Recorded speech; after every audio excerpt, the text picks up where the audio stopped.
Hello and welcome on another episode on the Golden Muse show. On today's show, we've got Fay Evans. Fay is a PR expert. She's very much into PR and marketing, but at the same time, she stepped up and she said yes to writing her own book. Welcome, Fay. Oh, thank you, Chrisoula. It's lovely to see you. Lovely to have you here, and lovely to have your wonderful dragon with us as well. Yes, it's funny you should mention him. He's here with me now. There he is. Yay, hello. So this is Fred, the fire sneezing dragon. So this is the character from my children's book. So he comes out with me and does author visits to primary schools and meets lots of children and inspires them to read and write, and create their own stories. So Fred's always with me these days. So yes. He's just having a sleep now. yes. Well, we've got him on the background there too. So lurking over my shoulder. He's always there. Yeah. Well, the actual one of the reasons why I'm connected with Fay is through our own sort of, inspiration, if you want to call it, to write our own book. So we met at the Writers' Retreat organized by Sue Miller and Jude Lennon. But before that, we had already met at networking groups run by Sue France. So that's all about, how connection can work. And when I find out more about Fay, and Fay found out more about what I'm doing, we said, okay, let's carry on and working together. So this is what's happening. I'm the author of the Book of Soulful Musings, Enlightening Insights, Tools, and Guidance. And within the group, within the book, there's the chapters about emotional well-being, mental health, children, conscious parenting, how we can be more generous and giving and receiving love and joy, and actually build more intimate and healthy relationships with ourselves and with others. So how does Fay fit in with this? Well, Fay she's actually giving that sparkle, that creative sort of essence in parents, but also educators and teachers when she goes and she brings her children's book with her. And also, I believe that by doing so, you're connecting with all of these the kids that actually at that beautiful age of still being very spontaneous and very in the present moment, and connecting with their real selves. And then you say to them, actually, you could do it too. You could be an author too, or you can be yourself and express yourself and be creative with life. And this is a wonderful message to send out, and starting with schools, starting with such an early age when kids are still, still looking for ideas and not know what's happening, and then somebody comes there and said, "Hello, there's the wonderful fire sneezing dragon," and you can just go ahead and play with him and be you. So I'm going to ask you, Fay, what is your sort of inspiration behind writing the book? Yeah, so I've always had a love of writing. So sort of creative writing has really kind of been in my heart for many years. My career has been in writing, but in the world of PR, in the world of public relations. So I started off as a journalist, moved into PR. Had my own business for getting on for 20 years, but I'd always had an ambition, a dream, if you like, to be more of a creative writer, and to tell my own stories rather than telling the stories of businesses, which is what I was doing in the PR world. So it'd always been a bit of a kind of secret ambition. I never really told anyone about it. And it also just started to come to fruition about 8 years ago when I had my daughter. So my daughter Amy was born, and of course this opened up a whole new world of writing to me, because it was about reading books together. And I sort of saw from spending that time reading to Amy how important books were, not just for helping children with their reading and their language and their writing, but also for connecting with children and for bonding with them. So, you know, before Amy could walk or talk, she loved books. So we would sit together and I would read and she would love turning the pages. And one day she said her first ever word. And you know how usually a child's first word is kind of mama or dada or, you know, something like that. There was a particular book that we read together again and again, which was a rhyming story, lovely rhyming story called Bear Snores On. And one day she opened the page and she pointed to the picture and she said, bear, like this. So that was her first ever word. And that basically had come through, you know, the repetitive sort of reading to her and looking at the pictures. So, you know, I realised then how important it is to share stories and to spend that time together with children for their sort of emotional development as well as their sort of intellectual development, if you like. So we read lots and lots of books together. And I read some great books, you know, some of the sort of Julia Donaldson type books she loved, and I loved reading them. But then I also read some books which I didn't think were so great. So I decided to turn my kind of creative writing ambition to writing stories for children. You know, up until then, I'd done a few years back, I did an MA in TV and radio script writing. So that had kind of unleashed my creative writing side.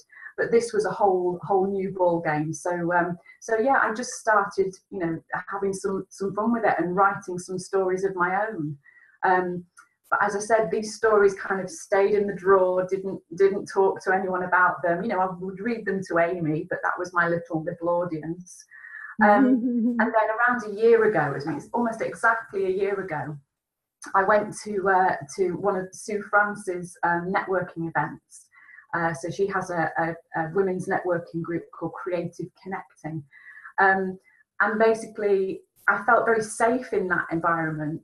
And so I shared my ambition and my dream with some of the ladies that I met that day. And, you know, so I had this goal to be a children's author and I would love to do a book. And I met up with other writers that day as well and was really inspired by them. And through sharing that and sort of following what was in my heart, I was introduced to the right people that could help me to turn my dream into reality. Mm-hmm. So it was, I guess, having the confidence to go out there and feeling, you know, in that creative and safe environment that just helped to spur me along and, you know, get me where I am today. So yeah, that was what it was all about. But I think, you know, for me, it's about, you know, it's about now that the book is out. So the book was launched at the beginning of September last year. And now the big part of my life and my business life is now going into primary schools and doing author visits. So talking about Fred the Fire Sneezing Dragon, reading the story, but more importantly, talking to children about writing and about creating their own stories and about having a go. You know, I sort of say when I write a story, the first version of the story that I write is completely different to the version that ends up in the book.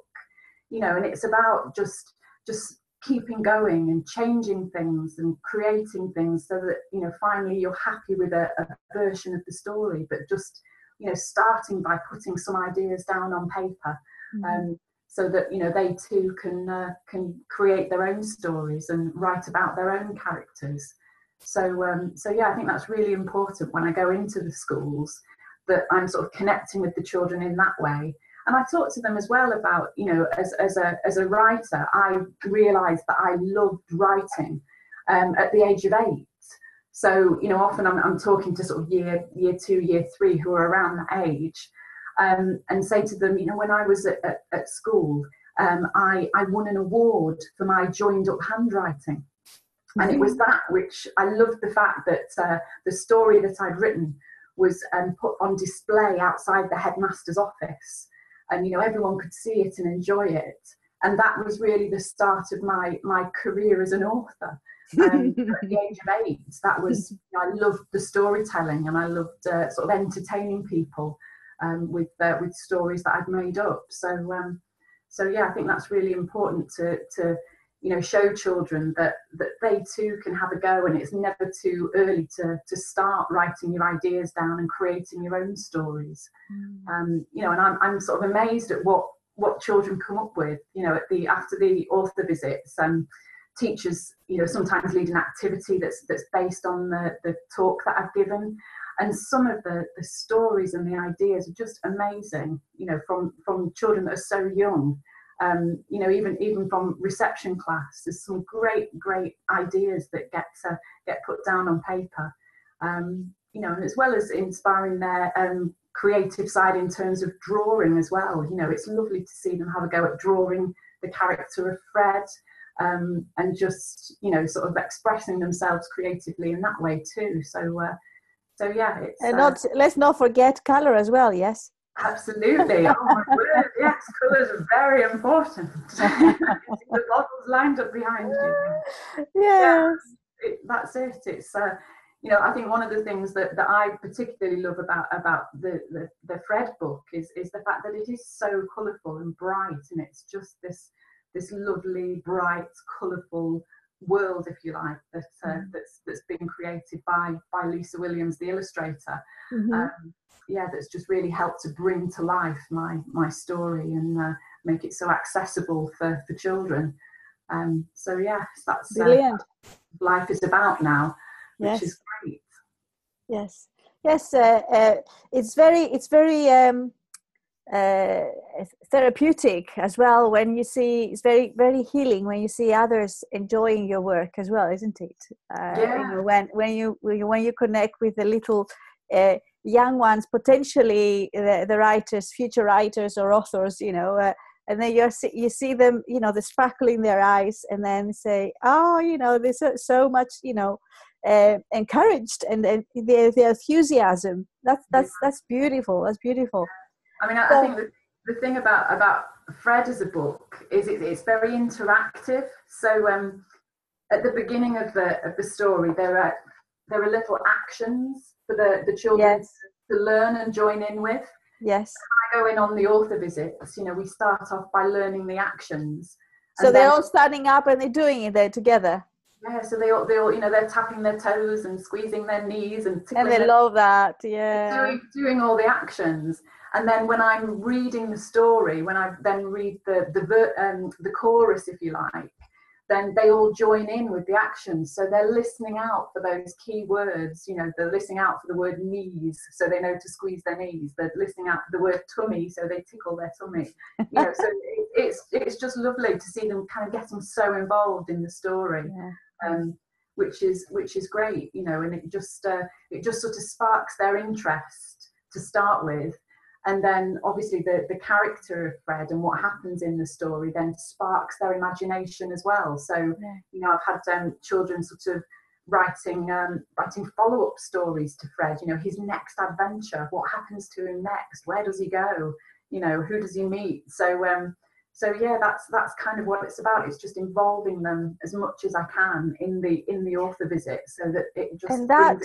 That really stirs their imagination. That's what it is about. Keeping their mind active, but also when they are happy and feeling involved and acknowledged, and then they are this kind of community, group activities with all of the others, and then you leading with a character, they are also building their own stories, and beautiful. I love how we as adults, we can actually have an impact on children's lives, big time, and that's and children also can teach us back a lot of things, and then they can trigger us in different ways as well. And at the other end of the scale, I think sort of writing children's books, the book itself is suitable for any age, almost up to the age of 8. At the age of 8, obviously they're reading it themselves, but when they're very young, it's having that interaction as a parent or as a carer with your child that is so important. You know, in terms of just bonding and bringing you together in that sort of special time. And it's not something that's on a screen, and it's just so tactile, you know, turning a page and looking at a book and talking it through and talking about the illustrations. You know, it's not just reading the story. That's a very good reason to carry on writing books and publishing books, because it's all really well and appreciated with in the 21st century we live in, the technology and the availability of information and access of so many things happening, but it can be also very overwhelming and can be some sort of anxiety and can cause this kind of disconnection. So the books, this is the ultimate that the books bring into a human's life, you know, that kind of connection, on a very deep level. And between parents and children, or grandparents and their grandchildren, or aunties, or myself as a godmother, I remember I was reading books to my goddaughter, you know, and she loves books, you know, she devours books. And it's just books are a beautiful tool to entertain, to educate, to inspire. So that's fabulous. Yeah. I think in many ways, you know, technology has moved on as such that, you know, for example, the newspaper industry obviously has struggled with technology in terms that, you know, everyone now gathers their news and looks for their news online. So it's all very much screen based. And I think at one point, you know, when Kindle came in and you know, older readers were then sort of switching to Kindle rather than having books. But I think the beauty of children's books, particularly illustrated books, is that you can't get that from a screen. You can't get that sort of tactileness, that being able to just touch and turn the pages and point things out and connect in that way. So I think there's something very, very tactile and very connecting about children's books. Because you have the text together combined with the image. And that's the combination. And this is exactly why the Book of Soulful Musings is going to be in color. It's going to have a selection of photos from my motherland, Greece, from the retreats and tours and trips I have exploring my motherland, Greece, including poems, which is again brings in that element of not always the text, the standardized text. You know, is also that kind of completing the chapter with a poem, and lots of color and lots of images that. It keeps the reader interested, hooked in, and wanted to feel into the whole meaning and the whole messages that are coming out. So it's the combination that speaks to people's minds, because that's how mind works. But also it goes a bit deeper. It speaks to people's hearts as well, I feel. And you know, there is something so sort of connecting about a book. You know, the fact that sort of between the cover that there can just be the most amazing information and the most amazing kind of little worlds that you can just dip in and out of. And I think, you know, you just don't get that from a screen. You don't get that from a Kindle. It's kind of, you know, I personally don't think that books will ever die. You know, there will always be a market for books, particularly children's books, because they are just so connecting and so useful as a tool when you're a parent, to just create that moment of spending time, you know, quality time with your child and just sharing adventures together. So it's a real privilege to be able to you know, bring that into people's lives, really, with children's books as an author. It's it's really, really special, you know, particularly when, you know, it's something that adults and children can join in with, you know, with the actions and things, and it just gets them, you know, really sort of involved in the story and with the characters. So it's great. Yes, books will always be a fabulous, amazing platform, container, toolkit, whatever you want to call it, that will always offer so much incredible value to every single one of us, irrespective of what age or what nationality or group or ethnicity group, whatever, whatever you are, whoever you are, still the books can actually reach you and have a huge impact in your life. So yes, and they're starting at an early age. Wow. even better. Never too young for a story. Absolutely. Yeah. Is there a particular tip or step or tool you like to share with our viewers and of course with the readers of the book of Soulful Musings, that they could actually, as it could be as a parent or as an author, it could be something that people can take it as a takeaway, kind of, and then put it into their everyday lives? Yeah, I mean, one thing that I do, particularly as an author, is I still work, I still work in longhand. So I'll write a story in a notebook. That's the first version of it, and I'll scribble bits out, and then I'll try again, and then eventually, when I'm happy with it on paper, then it will get put onto the computer. So one thing that I particularly do in terms of creativity is I always have a notebook with me. I always have a notebook handy. Particularly, I keep a notebook by the bed, which may sound a bit strange, but some of my best creative ideas come to me in the middle of the night. Yes. So, I'll kind of reach out for my notebook and scribble something down, and then the next morning try and make out what it actually says. It was a great idea at the time, but what does it actually say? But I think that's really important, because with creativity, it's not sort of like turning on a tap. You don't know when it's going to kind of strike.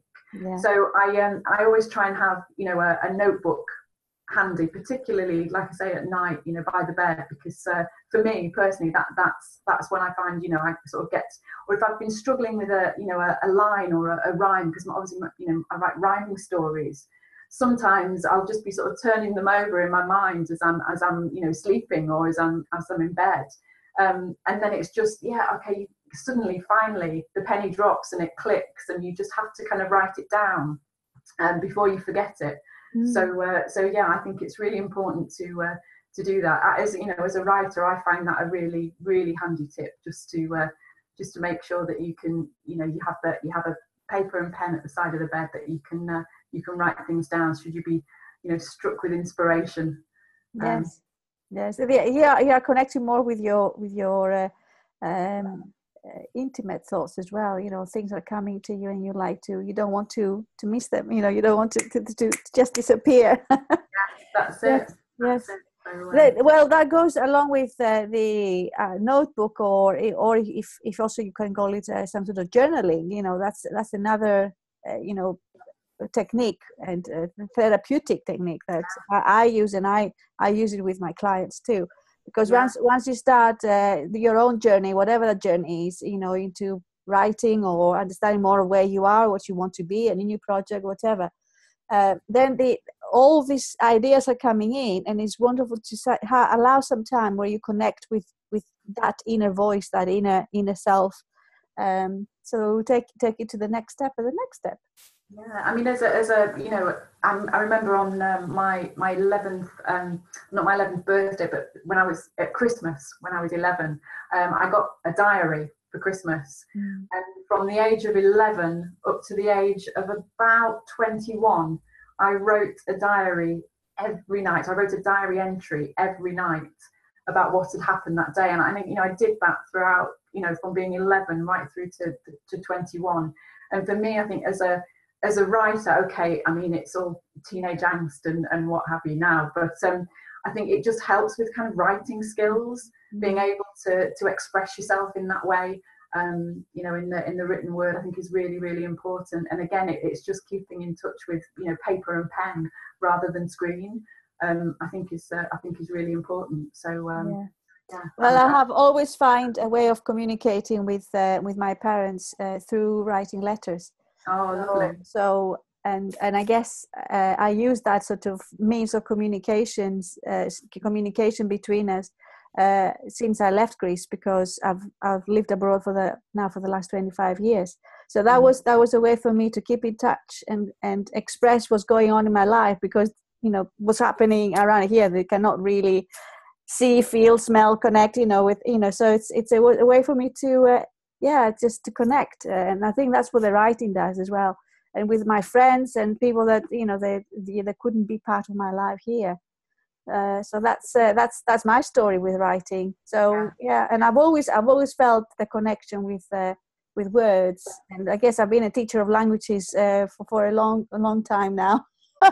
So expressing through words and through languages, also part of my journey. Yes. So thank you so much, Fay. Thank you for coming on the show and contributing with your own energy and your own passion. Thank you very much. Thank you for having me. It's been lovely to chat. Yes. So what's the next step for the wonderful dragon of yours? Well, I had a meeting yesterday with Lisa Williams, my illustrator for Fred, and so she is going to be starting or working on the pictures for my next book. Very exciting. It's brilliant. Not about Fred, although I have written a Fred follow-up story, but it's about a giant called Bob, and the story is called Bob's Beard. So I'm really excited about it. It's another writing story. Rhyming story. Rhyming story. And it's really excited about it. Really pleased with it. And it's going to be a great book. And I can't wait to see what Lisa does in terms of bringing the character to life like she did with Fred. So I'm looking forward to it. So hoping around sort of end of April, beginning of May, maybe for the book launch. For book 2. So oh wow, so maybe we are going to launch the books together then. Maybe. Yay. That would be great. So fingers crossed. Well, all the very best with your creative process and designing the book with Lisa, and carrying on educating, inspiring children and parents and teachers on your way. Thank you, Fay Evans, for joining me today. Thanks very much, Chrisoula. Thank you.